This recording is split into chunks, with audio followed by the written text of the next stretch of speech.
চলমান 2026 বিশ্বকাপের ফাইনাল শুধু নতুন বিশ্ব চ্যাম্পিয়ন নির্ধারণই করবে না, ফুটবল ইতিহাসেও যোগ করবে এক নতুন অধ্যায়।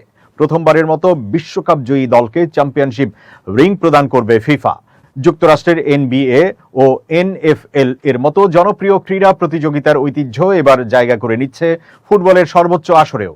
ফিফা জানিয়েছে, যুক্তরাষ্ট্র, কানাডা ও মেক্সিকো যৌথভাবে আয়োজিত 2026 বিশ্বকাপকে স্মরণীয় করে রাখতে বিশেষভাবে তৈরি করা হয়েছে 2026টি নম্বরযুক্ত স্মারক আংটি। এর মধ্যে 30টি আংটি সংরক্ষিত থাকবে চ্যাম্পিয়ন দলের খেলোয়াড় ও কোচিং স্টাফদের জন্য। বাকি 1996টি আংটি বিশ্বজুড়ে সমর্থকদের জন্য সীমিত সংস্করণের অফিসিয়াল মার্চেন্ডাইজ হিসেবে বিক্রি করা হবে। চ্যাম্পিয়ন দলের জন্য নির্ধারিত আংটিগুলো ফাইনালের পর একটি বিশেষ অনুষ্ঠানে আনুষ্ঠানিকভাবে তুলে দেওয়া হবে। তার আগে প্রতিটি আংটির নকশায় বিজয়ী দলের পরিচয় যুক্ত করে চূড়ান্ত রূপ দেওয়া হবে। এক পাশে থাকবে বিশ্বকাপ ট্রফির প্রতীক, আর অন্য পাশে খোদাই করা হবে চ্যাম্পিয়ন দলের নাম ও পরিচয়। তবে ফাইনাল শেষে মাঠের পুরস্কার বিতরণী অনুষ্ঠানেই এই নতুন ঐতিহ্যের সূচনা হবে। আনুষ্ঠানিকতার অংশ হিসেবে বিজয়ী দলের অধিনায়ক ও কোচকে প্রতীকীভাবে দুটি চ্যাম্পিয়নশিপ রিং পরিয়ে দেওয়া হবে।